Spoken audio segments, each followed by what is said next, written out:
सतमार्ग से भ्रष्ट हो जाते। कैसे पाएंगे भागवतिक विभूतियों को? जो दिव्य विभूतियां प्रकट होती हैं संतों में, साधकों में, योग को 8 अंग में वर्णन किया गया है, अष्टांग योग। उसमें सबसे पहला आता है यम, नियम। तो पहला यम, यम ही 5 प्रकार के होते हैं। अहिंसा, मन वाणी शरीर से किसी को दुख ना पहुंचाना। सत्य, वचन से सत्य, आचरण सत्य और मनन सत्य। जिसकी मन वाणी और आचरण एक होते हैं उसे योगी कहते हैं। जिसके मन में कुछ और, वचन में कुछ और, क्रियाएं कुछ और, वो भोगी होता है, संसारी। आस्ते, किसी के चोरी न करना। और ब्रह्मचर्य, अपरिग्रह, ये यम है पहला, योग का पहला यम है ये। यम 5 प्रकार, अहिंसा, सत्य, आस्ते, ब्रह्मचर्य, अपरिग्रह। और नियम, शौच, शरीर की पवित्रता, इंद्रियों की पवित्रता, मन की पवित्रता, विचार की पवित्रता, संतोष, जैसी परिस्थिति है, कभी घी घना, कभी मुट्ठी भर चना, कभी वो भी ना बना। तपस्या, काम, क्रोध, लोभ, मोह, मद, मत्सर, इनके ताप को, अंदर की जलन को चुपचाप मौन होकर सह जाना। स्वाध्याय शास्त्रों का, ईश्वर प्रणिधान, अपने इष्ट पर दृढ़ निश्चय, ये नियम है। अष्टांग योग की शुरुआत ही इसी से होती है। यम, नियम, फिर प्राणायाम, प्रत्याहार, ध्यान, धारणा, समाधि। जिसकी नींव में यम नियम है वही अष्टांग योग के महल को खड़ा कर पाता है और वही यम नियम की परम सिद्धियों को प्राप्त होता है। आजकल जैसा लिखा है, यम नियम से कोई मतलब नहीं, योग का ढोंग किया जाता है। यम नियम ही अहिंसा, सत्य, आस्ते, ब्रह्मचर्य, परिग्रह, यम, शौच, संतोष, तपस्या, स्वाध्याय, ईश्वर प्रणिधान, यही पूर्णता को प्रदान कर देंगे। ये बिल्कुल नहीं होते। इसलिए मान सम्मान रुपया की प्राप्ति के लिए योग का झूठा नाटक हो सकता है, लेकिन परमात्म समाधि में प्राप्त होने के लिए जो योग है वो यम नियम से प्रारंभ होता है। जिसके जीवन में यम ही नहीं है, नियम नहीं है, वो कैसे योगी हो सकता है? किसी भी मार्ग का पति को ये दो तो होते ही हैं सब में, यम और नियम। चाहे वो किसी भी मार्ग का, किसी भी संप्रदाय को, अगर अहिंसा, सत्य, आस्ते, ब्रह्मचर्य, अपरिग्रह, शौच, संतोष, तपस्या, स्वाध्याय, ईश्वर प्रणिधान नहीं तो है क्या फिर जीवन में? सच्चे बनो, नकली मत बनो। आचरणों की सत्यता ही साधुता की प्रमाणता है। तुम्हारे आचरण कैसे हैं? परम तत्व अनादि है, एक है, सर्वव्यापी है, सर्वाधार है, सर्वनियंता है, सर्वमय है, सर्वमय है। उसके अस्तित्व का अस्तित्व है, उसके प्रमाण को अनुभव करना है। श्री हरिवंश प्रमाण मनम। चेतना तो सब में, चेतनत्व रूप में परमात्मा विराजमान है। आनंद समुद्र सब में विराजमान, कौन डुबकी लगा पा रहा है? इसलिए बस प्रार्थना हम तुमसे कर सकते हैं कि भगवान से चाह करो कि मुझे शुद्ध भगवत प्रेमी महात्मा, शुद्ध ज्ञानी मिल जाए। और जब संत मिल जाए तो संत की आज्ञा पर अपने जीवन को न्यौछावर कर दो। संत सेवा, संत आज्ञा, ये तुम्हें परम पद में पहुंचा देगी। तुम संत को तौलने की चेष्टा मत करो। तुम्हारे पास तराजू नहीं, कबाड़ तोलने वाले से सोना चांदी हीरा जवाहरात नहीं तोले जाते। तुम्हारी बुद्धि कबाड़ है जो त्रिगुण माया से युक्त है। त्रिगुणातीत स्थिति वाले महात्माओं को क्या जान पाओगे? संत जिससे तुलते हैं वो तुला ही तुम्हारे पास नहीं, वो तराजू ही नहीं है। श्रद्धा और भक्ति और विश्वास के द्वारा तुम उनके रहस्य को जब वो बताना शुरू करेंगे तब जान जाओगे। इसलिए केवल तुम आज्ञा पर रहो। जिस समय तुम किसी भी संत के थोड़े अंश को जान जाओगे कि ये क्या है, तो तुम चकित और आश्चर्यचकित होकर गर्व करोगे कि भगवान की अपार कृपा, मुझे ऐसे महात्मा का संग मिला। जिन बातों को तुम असंभव मानते हो, जो तुम्हारी धारणा में भी नहीं है, जो तुम कल्पना से भी नहीं सोच सकते, उससे बहुत आगे संत स्थिति होती, जिसे संत कहते हैं। अविश्वासी, अश्रद्धालु, अज्ञानी ये लाख बताया भी जाए तो ये नहीं मान सकते हैं, क्योंकि मानने के लिए जो स्थिति चाहिए वो श्रद्धा, बिना श्रद्धा के प्रथम हृदय श्रद्धा जो करे आचार जन जाय अनुसरे, जहां जहां हरिवंश के श्रीमद् भगवद गीता जी में श्रद्धावान लभते ज्ञानम तत्परा सहित इंद्रिया। श्रद्धा श्रद्धा, मोह में फंसी हुई बुद्धि संत का प्रमाण पत्र चाहेगी। दुनिया की चाहे जितनी बुद्धि लगा लो, जहां उनकी स्थिति वहां पहुंच ही नहीं सकते। वहां पहुंचने के लिए सर्टिफिकेट की आवश्यकता नहीं है, वहां पहुंचने के लिए मन बुद्धि को अर्पित करने की जरूरत है। मन बुद्धि को अर्पित कर दो संत सदगुरुदेव के चरणों में, धीरे धीरे जान जाओगे। संत ब्रह्म है, ब्रह्म स्थित ही संत है, ब्रह्मपरायण, ब्रह्ममय, ब्रह्मज्ञानी, परमात्मा, बहुत बड़ी बात कर, परमात्मा के वो आश्रय हैं, परमात्मा हैं, परमात्मा के प्यारे हैं, परमात्मा के शिष्य हैं, परमात्मा के आश्रित हैं, परमात्मा के आश्रय हैं। संत भगवान की दिव्य नित्य लीला में डूबे रहते हैं। संत भगवान की नित्य लीला के यंत्र है। भगवान उनके लीलामय हृदय में बैठकर लीला करते हैं। ऐसे संत जिसको प्राप्त हो जाते हैं, फिर भगवान की प्राप्ति के लिए उसे कोई प्रयत्न नहीं करना पड़ता। भगवान की अमोघ दया से ऐसे संत मिलते हैं। संतों का मिलन, संतों की दृष्टि भगवान से भी मिलन से बढ़ करके है, क्योंकि भगवान के प्रेम की बात भगवान कभी अपने मुख से वर्णन नहीं करते। जैसे कहा गया कि भगवान के मिलने से भी बढ़कर भगवत प्रेमी महात्मा का मिलन है। तो भगवान के समीप उद्धव जी थे पर प्रेमी नहीं हुए, जब गोपीजनों से मिले तब प्रेमी हुए। भगवान के प्रेम महल की बातें तो केवल प्रेमी महली जन ही बता सकते हैं, वो भगवान भी नहीं बताएंगे। भगवान आंसुओं का रहस्य नहीं बताया उद्धव को, जाओ गोपीजनों के पास जाओ तो वहां जान जाओगे मेरे आंसुओं का रहस्य। भगवान के रहस्य का पता भगवत प्रेमी महात्माओं से लगता है। इसीलिए भगवान की अहेतुकी कृपा माने जब हमें संत समागम प्राप्त हो, वो जो भगवान की छुपी हुई रहस्यमयी प्रेम की बातें हैं वो प्रकाशित करते संत जन। तुम केवल अवगाहन करो तो रस बरसाएंगे, तुम केवल आनंद स्वाद के लिए पिपासु बनो, ऐसे नहीं, ऐसे अहंकार से भरकर नहीं, अवज्ञा नहीं, अवहेलना नहीं, ऐसे छल कपट नहीं, जो कहोगे वही करेंगे, करना कुछ नहीं, छल कपट नहीं, ऐसे जैसी आज्ञा वैसे। आप कहो अभी प्राण त्याग दें, बस इतनी जरूरत है। जीवित मर जाए उलट आप में समाये है दिलगिरी। अरे अखिल कोटि ब्रह्मांडों का मालिक मिल जाएगा तो कौन सा वैभव बकाया रह जाएगा भाई। श्री भगवान इंद्रियों को स्वतंत्र छोड़ने पे नहीं मिलते। याद रखो, संत संग से इंद्रियां संयम में होती हैं, संत संग से इंद्रियों की शांति बढ़ती है, सुख प्रत्यक्ष दर्शने लगता है, कल्पना का नहीं।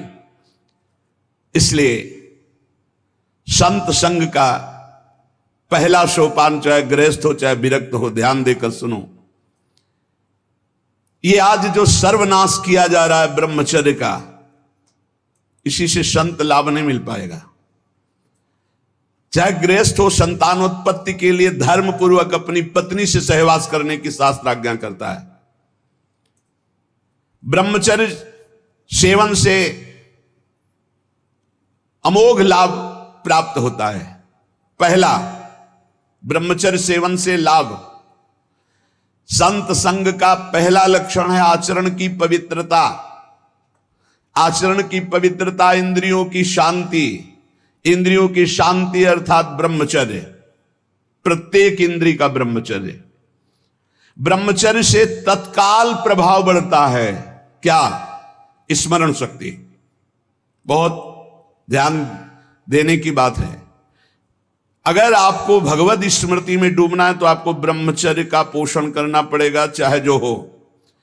इसके बिना स्मरण शक्ति आपकी काम नहीं करेगी। स्मरण शक्ति बहुत प्रवीण, एक बार जो सुन लिया उसका सैकड़ों बार मनन हुआ, मनन होकर उसके आगे धारणा शक्ति। जो ब्रह्मचारी नहीं, स्मरण शक्ति नहीं होगी, धारण करने की शक्ति नहीं होगी, खोखला जीवन हो जाता है। स्मरण शक्ति, धारणा शक्ति और संकल्प शक्ति, इतने बजे जगना है, इतना करना है, ऐसे चलना है, ऐसे सब होगा। और जब ब्रह्मचर्य नहीं तो चाहे 1000 बार संकल्प करो तुम्हारे काम में नहीं आएगा।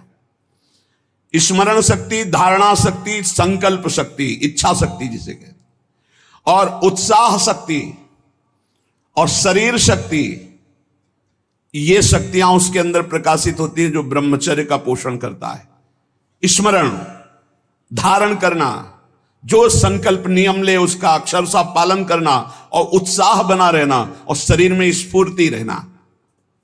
ब्रह्मचर्य एक विलक्षण महाव्रत है। ब्रह्मचारी का सौंदर्य प्रस्फुटित होता है, एक नूर उसके चेहरे पे झलकता है जो ब्रह्मचर्य को धारण करता है।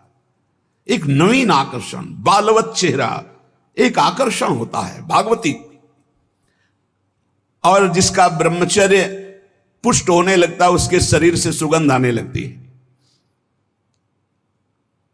सुगंध, जो भोगी पुरुष होता है पास से निकल जाए तो दुर्गंध निकलेगी, और जो ब्रह्मचारी होगा तो उसके शरीर में सौरभ होगी। ब्रह्मचारी का एक एक रोम तेज से युक्त होने लगता है, चेहरे पर हर समय प्रफुल्लता, मुस्कान, उसका हृदय नंदनवन हो जाता है, आनंदवन। बिना किसी कारण की प्रसन्नता बनी रहती है। शरीर अगर किसी असाध्य रोग से युक्त है तो भी उसके विचार कभी रोगी नहीं हो सकते, विचार स्वस्थ रहता है। और जो ब्रह्मचर्य नष्ट करता है, स्मरण शक्ति नष्ट, धारणा शक्ति नष्ट, इच्छा शक्ति नष्ट, उत्साह नष्ट, शरीर शक्ति नष्ट, सिकुड़ा हुआ मुंह, खिन्न मुंह, देखने से ही लगेगा पता नहीं कितना बोझा लादे हुए बैठा है दिमाग में। पथ्यास्यायी व्यायामी स्त्रीस्तु जितात्मा नरो न रोगी स्यात्। रोगी कौन नहीं है? बोले जो सदैव पथ्य का भोजन करता है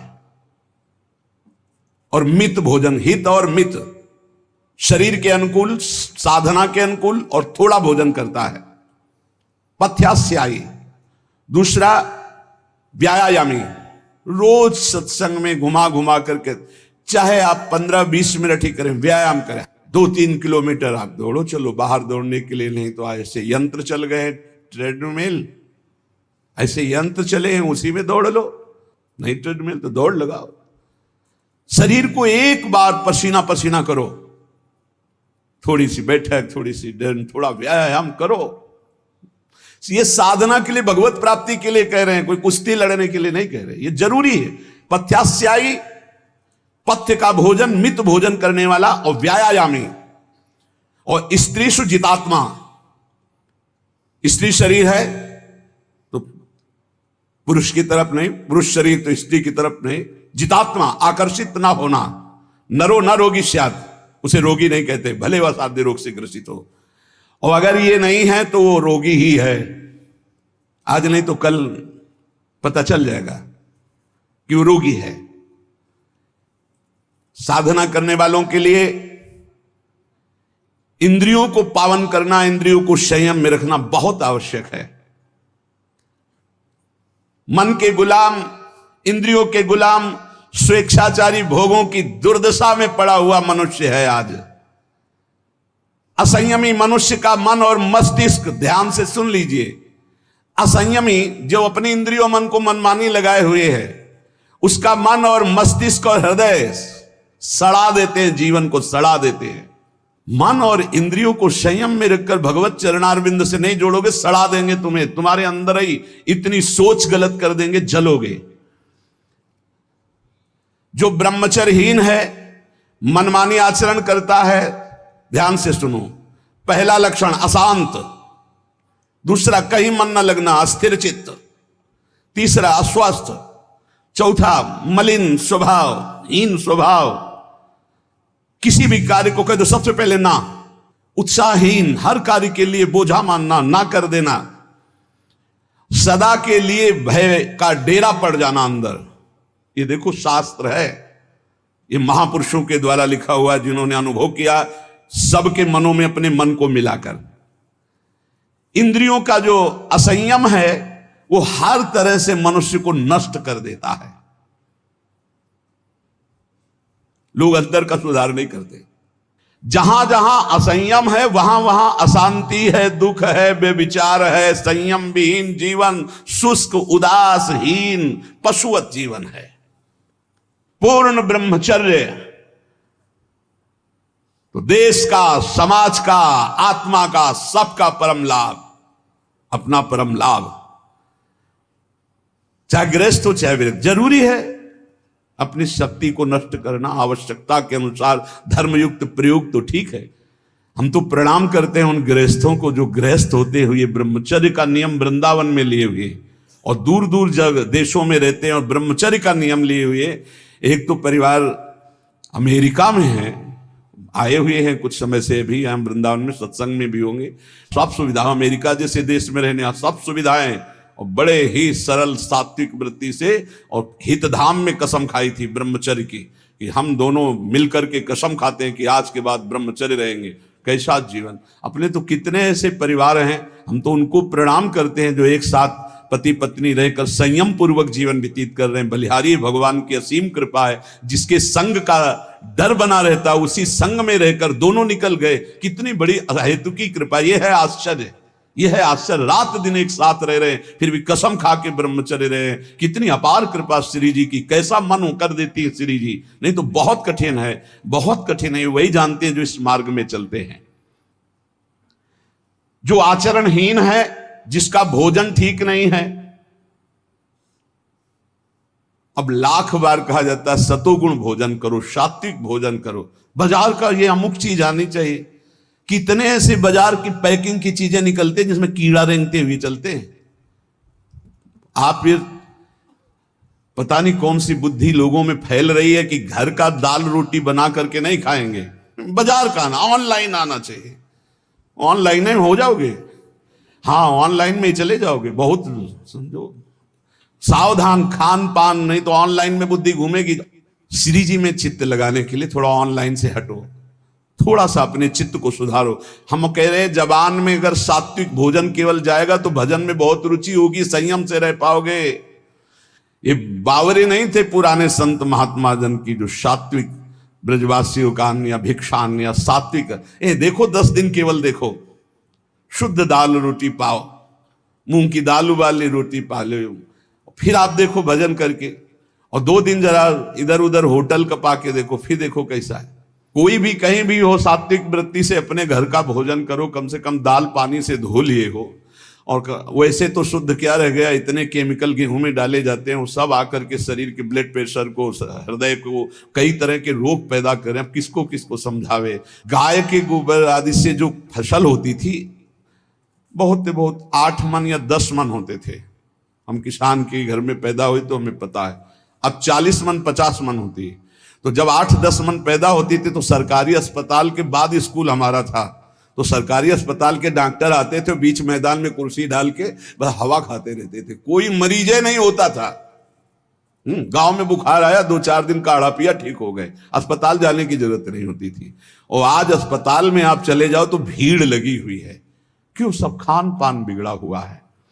तो जो ब्रह्मचर्य पालन करता है, रोग से लड़ने की सामर्थ्य आती है, शोक स्पर्श नहीं कर सकता, मोह पर विचार करने की सामर्थ्य आती, प्रमाद स्थिति नहीं रहती, अकर्मण्यता नहीं रहती, अकाल मृत्यु नहीं होती। ब्रह्मचारी कभी विचारों से दरिद्र नहीं होता है, चिंता नहीं होती, उसके हिंसात्मक वृत्ति नहीं होती, द्वेष नहीं होता, ईर्ष्या नहीं होती, अशांति नहीं होती। ब्रह्मचर्य समस्त दोषों का नाश कर देता है। तमोगुण रजोगुण का विकार, काम क्रोध लोभ मोह मत्सर अभिमान, इन शत्रुओं को पराजित करने के लिए, आत्मानंद में स्वराज्य पर स्थित होने के लिए इंद्रियों का संयम ब्रह्मचर्य अत्यंत आवश्यक है।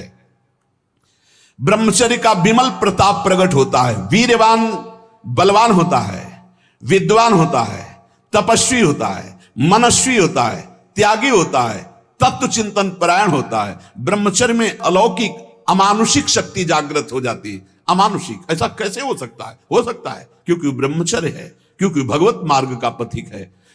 उस शक्ति, उसकी शक्ति के सामने संसार को आश्चर्य असंभव जान पड़ता है। देश का अभ्युत्थान, अपना अभ्युत्थान, समाज का अभ्युत्थान एक ब्रह्मचारी ही कर सकता है, व्यभिचारी नहीं। तो ये मूर्ख लोग ये नहीं समझते कि तुम इंद्रियों की गुलामी स्वीकार करते हो या स्वतंत्रता, मन की गुलामी स्वीकार करते हो या स्वतंत्रता। स्वतंत्रता किसे कहते हैं अभी जाना नहीं। मनमानी आचरण को तुम स्वतंत्र कहते हो कि मैं जो चाहूं। कितने मिनट स्वतंत्र हो जरा देखो, एक सेकंड भी नहीं। हर वृत्ति तुम्हें गुलाम बनाए हुए है। क्या इंद्रियों का गुलामी कभी स्वतंत्र हो सकता है? विचार करो, स्वतंत्र कौन है? स्वतंत्र है जो संयमी है, संतोषी है, जितेंद्री है। याद रखो, ब्रह्मचर्य सेवन ही प्रभु प्रेम और आत्मज्ञान की नींव और स्वच्छ मार्ग है।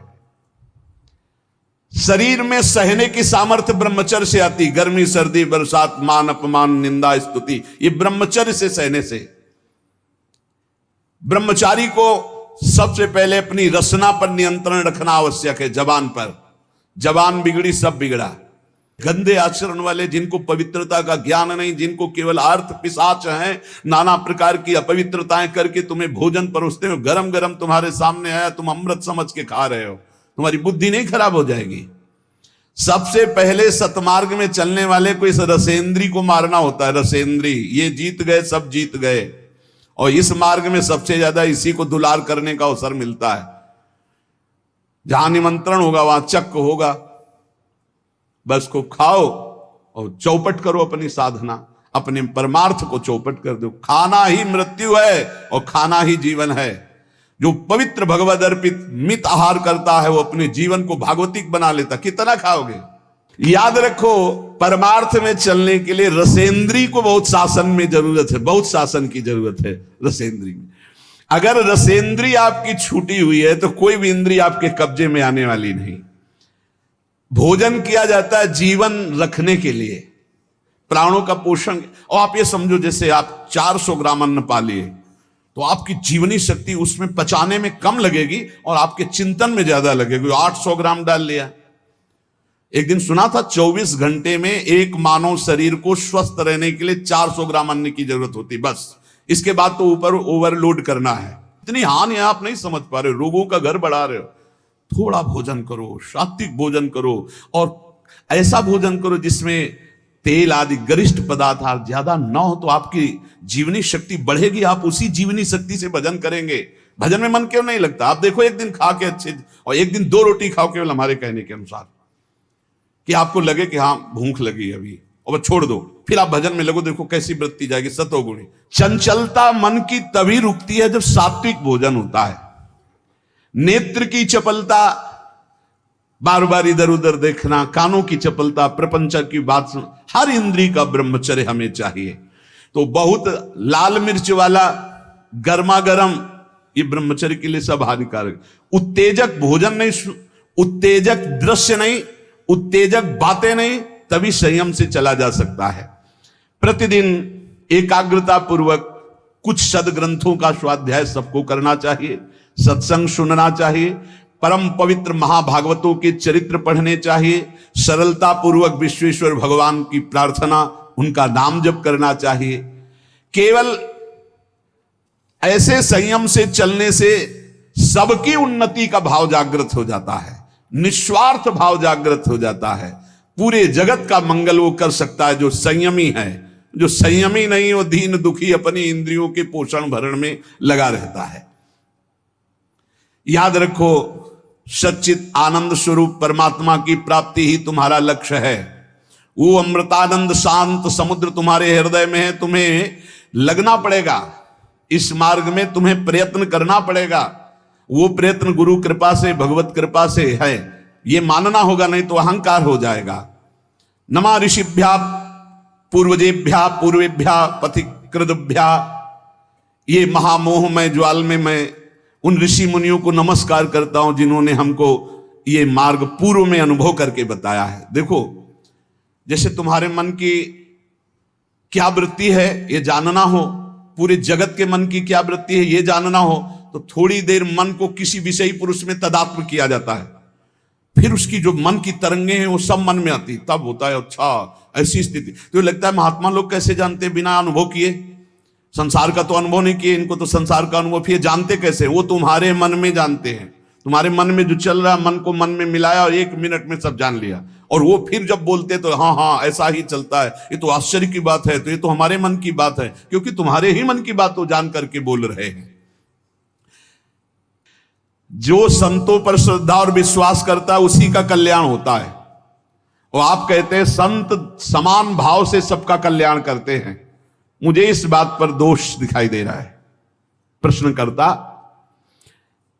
तो यहां उत्तर दे रहे हैं कि श्रद्धा और प्रेम की कमी के कारण यद्यपि संतों की सब पर बराबर कृपा होती है, पर जिसके श्रद्धा और विश्वास की कमी होती है तो वो दोष ही देख पाता है, संतों पर गुण दर्शन नहीं कर पाता। जैसे सूर्य बिना किसी पक्षपात के सबको समान प्रकाश देते हैं, पर दर्पण में प्रतिबिंब पड़ता है और सूर्यकांत शीशा में भी सूर्य का प्रकाश पड़ता है, तो दोनों में अंतर है। दर्पण में केवल एक चमक भर आएगी और सूर्यकांता शीशा में आग पैदा हो जाएगी, उसके ऊपर आप कागज कुछ रखो आग पैदा कर देगा। ऐसे ही कोई इसमें सूर्य का दोष नहीं कि उस दर्पण में कम प्रकाश दे रहे हैं उसमें ज्यादा दे रहे हैं। इसी प्रकार संत बराबर कृपा करते हैं, पर श्रद्धा और विश्वास जिसमें संतों के प्रति है वहां ज्यादा कृपा प्रकाशित हो जाती है, और जो कम श्रद्धा वाले होते हैं उनको कम लाभ मिलता है, और जो बिल्कुल श्रद्धा नहीं है तो उनको लाभ ही नहीं मिल पाता है। संतों के पास उनको फिर जब श्रद्धा ही नहीं तो लाभ नहीं मिल पाता। जैसे दर्पण का उदाहरण दिया, शीशा का, एक शीशा केवल थोड़ा तेज पलट कर दूसरे के तेज पड़ेगा, और एक शीशा पलट कर आग पैदा कर देगा, सूर्यकांत शीशा। सूर्य सबको स्वाभाविक प्रकाश देता है, पर उल्लू बिल्कुल प्रकाश का लाभ नहीं ले पाता है। 3 बातें कही, जैसे दर्पण और सूर्यकांत शीशा और ऐसे समान भूमि, वो पलटकर समान भूमि थोड़ी प्रकाश दे सकती है। ऐसे ये उल्लू प्रकृति के जो दुष्ट स्वभाव के लोग होते हैं ये संत रूपी सूर्य का लाभ नहीं ले पाते। श्रद्धा और विश्वास जितना प्रबल है कि गुरु साक्षात परब्रह्म, काम हो गया, हम तो हर समय परब्रह्म को देख रहे हैं, परब्रह्म का भाषण सुन रहे हैं, परब्रह्म के समीप है, परब्रह्म की कृपा दृष्टि, मेरे कल्याण में क्या फर्क, उसके कल्याण में कोई फर्क नहीं। ये वैसे साधु तो नहीं है जिससे कल्याण हो जाता है, बिल्कुल वैसे ही अनुभव होगा। ये यथा माम प्रपद्यन्ते तास तथैव भजाम्यहम्। उल्लू के लिए चाहे जितना सूर्य प्रकाश हो उसको कुछ नहीं सुख मिलना, उसको अंधकार में सुख मिलता है। ऐसे ही चंद्रमा सर्वत्र बिखरी हुई चांदनी को सुख प्रदान करने के लिए, लेकिन चोर को बुरा लगता है चांदनी, इसमें चंद्रमा का दोष क्या है? ऐसे ही संत महापुरुष परोपकार के लिए, पर जो नीच प्रकृति वाले, चोर प्रकृति वाले, उल्लू प्रकृति वाले हैं, वो संतों से द्वेष करते हैं, उनको गाली देते हैं, उनकी निंदा करते हैं, और इसका फल होता है कि वो दुर्गति को प्राप्त होते हैं। यदि कहा जाए ऐसे दयालु पुरुष प्रत्यक्ष जो भगवत प्राप्त महात्मा है तो उनकी बुद्धि क्यों शुद्ध नहीं हो गई? दुष्ट है तो उनकी बुद्धि क्यों शुद्ध नहीं हो गई? इसका उत्तर है कि संतों का गुण, प्रभाव और तत्व बिना श्रद्धा के नहीं आप लाभ ले सकते। श्रद्धावान लभते ज्ञानम, जितनी जोर की श्रद्धा संत पर, जितनी जोर की समर्पण वृत्ति, उतना ही लाभ।